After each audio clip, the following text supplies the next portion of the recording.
Alhamdulillah rabbil alamin. Wassalatu wassalamu ala nabiyyina Muhammad al-mab'uts rahmatan lil alamin wa ala alihi wa ashabihi wa man tabi'ahum bi ihsanin ila yaumiddin. Kaum muslimin, ya semoga Allah Subhanahu wa taala senantiasa jaga dimanapun antum berada, dan semoga Allah Subhanahu wa taala menjadikan kita sebagai hamba-hamba yang rajin bersyukur ketika diberikan nikmat dan sabar ketika diberi ujian, dan Allah menjadikan kita sebagai orang yang bila melakukan dosa dia beristighfar kepada Allah Subhanahu wa taala, karena ketiganya merupakan tanda kebahagiaan seorang hamba. Pembahasan kita pada kesempatan kali ini adalah pembahasan berkaitan dengan Al-Quranul Azim, Al-Quran yang merupakan mukjizat terbesar yang diberikan kepada Nabi Muhammad SAW. Al-Quran yang kata Allah, la ya'tihil batilu min baini yadayhi wala min khalfihi, enggak ada kebatilan baik depan maupun belakangnya. Tanzilan min azizir rahim, yang mana Al-Quran diturunkan oleh Allah Subhanahu wa taala. Al-Quran yang sangat fasih, bahkan bulaghaul Arab, ahli balaghahnya Arab tidak dapat mendatangkan yang semisal Al-Quran. Bahkan kalau manusia berkumpul bersama dengan jin untuk mendatangkan semisal Al-Quran, mereka tidak akan mampu.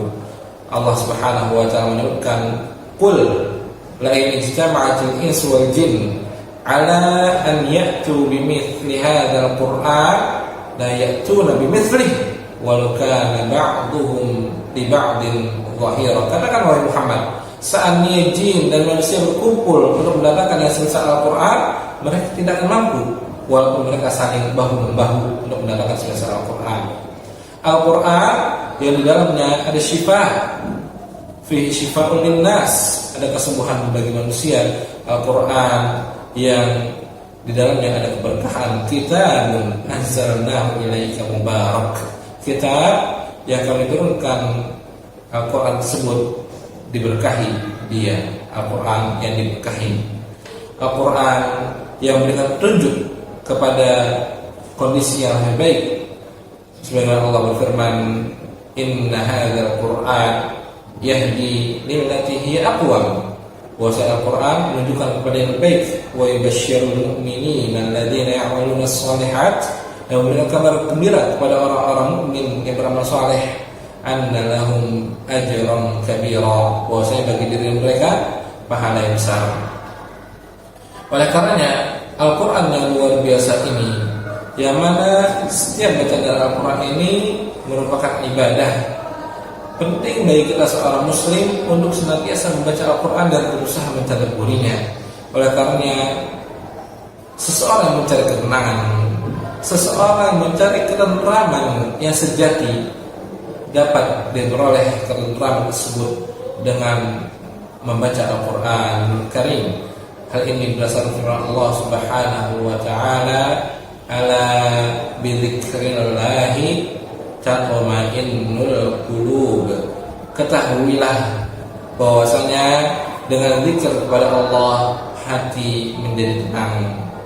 Oleh karenanya sungguh mengherankan orang yang mengedepankan mencari ketenangan dengan meditasi, padahal ada Al-Quran yang di dalamnya dapat ketenangan bagi orang-orang yang beriman.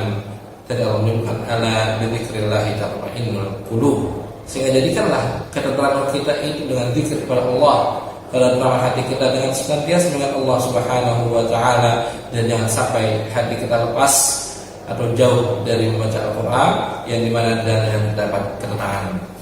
Dan Abdullah bin Mas'ud radhiyallahu anhu juga pernah meriwayatkan dari Rasulullah SAW tentang besarnya pahala orang yang membaca Al-Quran. Rasulullah SAW bersabda, man qara'a harfan min kitabillah falahu hasanah. Barang siapa yang membaca suatu huruf, yang membaca satu huruf dari Al-Quran, baginya satu kebaikan. Wal hasanatu bi'asyri amthaliha, dan satu kebaikan ini Allah lipatkan menjadi 10 kali lipat. Kemudian Rasulullah mengatakan, la aqul alif lam mim harfun. Rasulullah SAW mengatakan, saya ini enggak mengatakan alif lam mim harfun, walakin alif harfun, wa lamun harfun, wa mimun harfun. Akan tapi alif 1 huruf, lam 1 huruf, dan mim 1 huruf. Hadis ini dikeluarkan Imam Tirmidzi dalam sunannya, dan dia mengatakan hadis ini merupakan hadis yang hasan sahih. Oleh karena berapa banyak pahala yang kita dapat kumpulkan dari membaca ayat-ayat Allah Subhanahu wa taala Al-Qur'an. Kenapa kita masih malas? Bukankah kita banyak berdosa? Bukankah kita membutuhkan kebaikan-kebaikan? Maka Al-Qur'an bisa terdapat banyak kebaikan. Kita membaca beberapa ayat, silakan hitung dan dikali berapa hurufnya, dan dikali berapa 10 kali kebaikannya.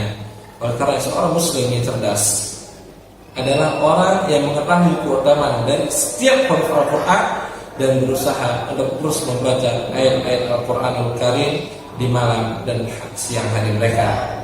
Dan bahkan iri terhadap mereka yang mengamalkan Al-Quran diperbolehkan.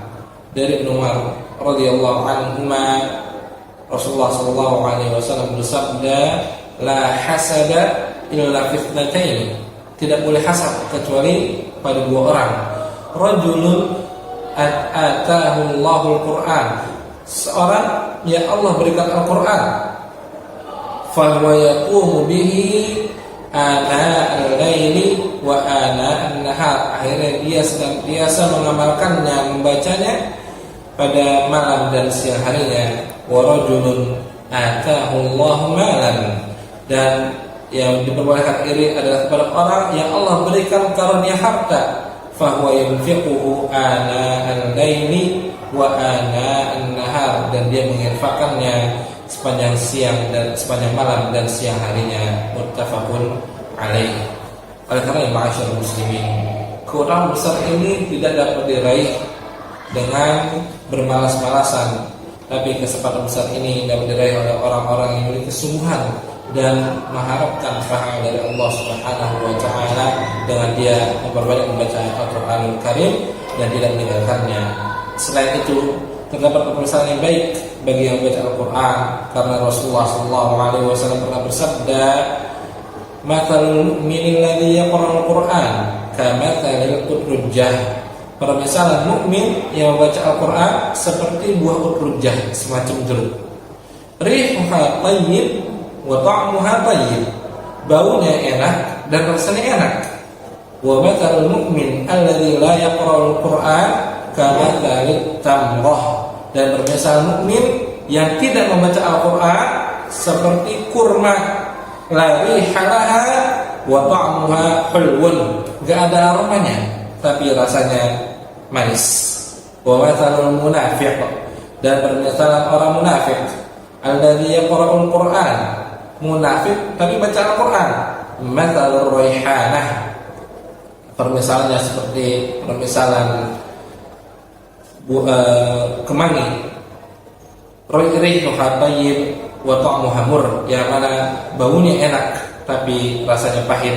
Wa matsalul munafiq alladzi la yaqra'ul Qur'an kamatsalil hadzalah. Adapun munafik yang tidak membaca Al-Qur'an seperti labu, laisa laha rihun wa ta'muha murrun, yang mana dia tidak ada aromanya dan rasanya pun pahit. Oleh karenanya kaum muslimin, kami para santri yang sedang liburan, manfaatkan waktu kita untuk membaca Al-Qur'an.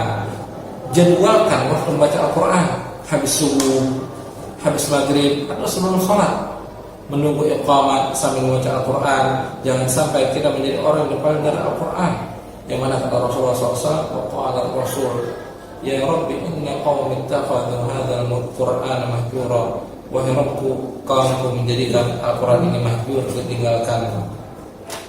Oleh karenanya seorang mukmin hendaknya membaca Al-Qur'an, dan usahakan oleh kita untuk memahami makna-makna yang di Al-Qur'an. Usahakan oleh kita untuk membaca tafsirnya, walaupun tafsir yang ringkas, sehingga kita dapat memahami apa yang Allah inginkan dari ayat-ayat tersebut dan kita dapat merasakan kenikmatan yang ada pada Al-Quran.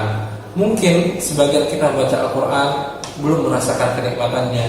Hal itu tidak lain dan tidak bukan disebabkan oleh kejahilannya terhadap makna-makna dari ayat-ayat Allah Subhanahu wa taala. Oleh karenanya mufassir besar Al-Imam At-Tabari rahimahullah mengatakan, wa inni la'ajabu mimman yaqra'ul Qur'an wa lam ya'lam ta'wilah kaifa yatadabbu bih. Aku ini merasa heran terhadap orang yang membaca Al-Quran tapi tidak tahu maknanya, tidak tahu tafsirnya. Bagaimana dia merasakan kenikmatan dari Al-Quran? Oleh karenanya jangan lupa bahwa saya membaca Al-Quran, hendaknya kita juga niatkan di sana ada tadabbur pada ayat Allah. Karena tujuan menurunkan Al-Quran adalah liyadabbaru ayatih, agar ayat-ayatnya ditadabburi oleh orang-orang yang membacanya. Semoga yang sedikit ini bermanfaat bagi kita semua dan menjadikan kita sebagai hamba-hamba yang membaca Al-Quran ana al-lail wa atrafan nahar, dan menjadikan Al-Quran sebagai hujjah bagi kita, bukan hujjah atas diri kita, dan menjadikan kita termasuk golongan orang-orang yang termasuk golongan khusus Allah Subhanahu wa taala. Wa sallallahu wasallam ala nabiyina Muhammad. Wassalamualaikum warahmatullahi wabarakatuh.